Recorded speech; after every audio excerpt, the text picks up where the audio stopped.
हरिद्वार में एसआईआर प्रक्रिया को लेकर कांग्रेस विधायकों ने भाजपा पर गंभीर आरोप लगाए। जिला प्रशासन की बैठक में विधायकों ने एक वर्ग के मतदाताओं को निशाना बनाने और फर्जी आईडी से आपत्तियां दर्ज कराने का आरोप लगाया। उन्होंने फर्जी दस्तावेजों से आपत्ति दर्ज कराने वालों पर कार्रवाई की मांग की है। बसपा विधायक मोहम्मद शहजाद ने फॉर्म 7 पर पारदर्शिता और वास्तविक मतदाताओं के नाम सुरक्षित रखने की मांग की है।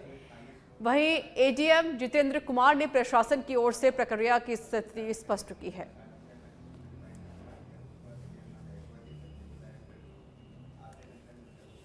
सभी रिकॉग्नाइज्ड पार्टीज के सभी प्रतिनिधि यहाँ मौजूद थे। हमने उसमें ये मैनुअल ऑन इलेक्टोरल रोल्स को कोट किया और हमने इसके शब्द से पालन करने के लिए यहाँ पर अपनी बात रखी।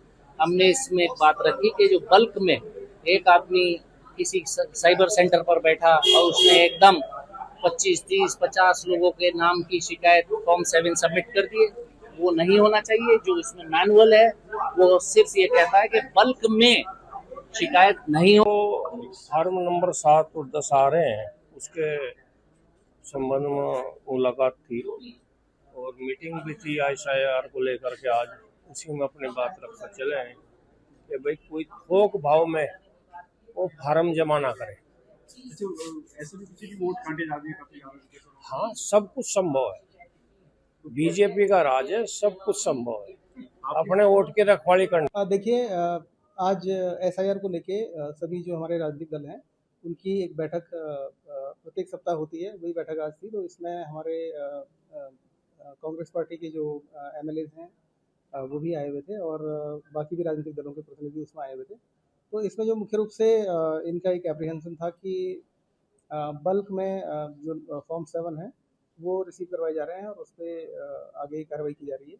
तो इसके संबंध में जो माननीय भारत निर्वाचन आयोग की गाइडलाइन है उसको भी बताया गया है। देखिए, आज एसआईआर उधम सिंह नगर में किच्छा के पास निर्माणाधीन 280 बेड के एम्स सैटेलाइट अस्पताल को लेकर तैयारियां तेज हो गई हैं। जिलाधिकारी नितिन सिंह भदौरिया ने अस्पताल का स्तरीय निरीक्षण करके निर्माण कार्यों की समीक्षा भी की। उन्होंने सीपीडब्ल्यूडी के अभियंताओं को श्रमिकों और उपकरणों की संख्या बढ़ाकर काम में तेजी लाने तथा 10 सितंबर तक अस्पताल का निर्माण पूरा करने के निर्देश दिए। डीएम ने कहा कि भवन का कार्य प्राथमिकता से पूरा किया जाए ताकि सितंबर माह से ओपीडी सेवाएं शुरू हो सकें। जो निरीक्षण हुआ आज मौजूद थे और आज 12 अगस्त को आपके द्वारा सबके सामने, कैमरे के सामने हमारे जो एनसीसी कंपनी है उनके द्वारा कमिटमेंट दिया गया है कि 10 अगस्त तक ये आउटर फसाड पूरा कर लेंगे। इसके अलावा मेन बिल्डिंग का फर्स्ट फ्लोर और 10 सितंबर तक और ग्राउंड फ्लोर और प्लस फर्स्ट फ्लोर इसको हैंड। मसूरी देहरादून मार्ग पर मैगी पॉइंट के निकट 22 वर्षीय युवक का शव लोडर जीप की बॉडी में मिला है।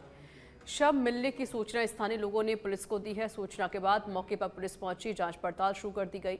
बताया जा रहा है कि ये युवक जौनपुर के टकारना गांव का निवासी था और हर सुबह 3 बजे सामान लेने के लिए देहरादून जाता था। गुरुवार को भी वह मसूरी से देहरादून की ओर निकला, लेकिन मैगी पॉइंट के निकट गाड़ी में उसका शव मिला।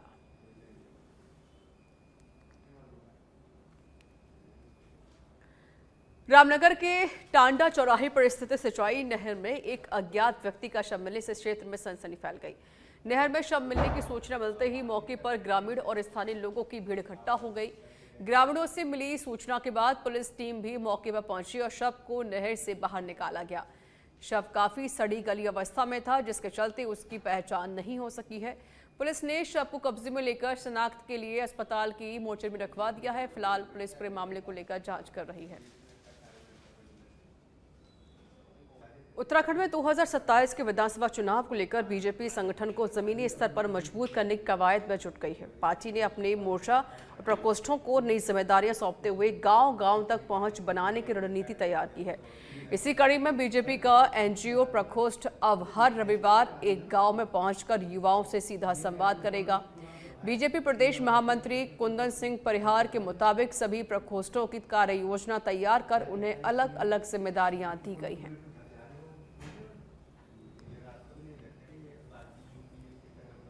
पोस्ट ने एक बहुत अच्छा कार्यक्रम लिया है कि प्रत्येक रविवार को किसी न किसी गांव में विशेष रूप से युवाओं से संवाद करेंगे और इसी प्रकार से वहां पर पौधारोपण का कार्यक्रम करेंगे, स्वच्छता का कार्यक्रम करेंगे और समाज जीवन में अपनी भूमिका का निर्वहन उचित प्रकार से हो, इसके लिए उन्होंने। हरक सिंह रावत ने ईडी की छापेमारी पर सवाल खड़े करते हुए कहा कि ईडी को गणेश जोशी व पूर्व सीएम रमेश पोखरियाल निशंक के लेखक गांव के भी छापा मारना चाहिए। इस पर भाजपा के मीडिया प्रभारी मनवीर चौहान ने तंज कसते हुए कहा कि हरक सिंह रावत को अब लोग सीरियसली नहीं लेते। हरक सिंह रावत सिर्फ और सिर्फ लाफिंग बुद्धा बनकर रह गए हैं जो अपनी बातों से लोगों को हंसाते हैं। इंदिरा गांधी राष्ट्रीय मुक्त विश्वविद्यालय यानी कि इग्नू की कुलपति प्रोफेसर उमा कांजीलाल ने देहरादून क्षेत्रीय केंद्र का दौरा किया। अपने पहले दौरे में उन्होंने क्षेत्रीय केंद्र के कामकाज, बुनियादी ढांचे और भविष्य की योजनाओं की समीक्षा भी की। कुलपति ने बताया कि वर्ष 1999 में स्थापित देहरादून क्षेत्रीय केंद्र वर्तमान में पूरे उत्तराखंड में 21 स्टडी सेंटर संचालित कर रहा है। वहीं देश विदेश में करीब 40 लाख विद्यार्थी इग्नू से जुड़े हुए हैं।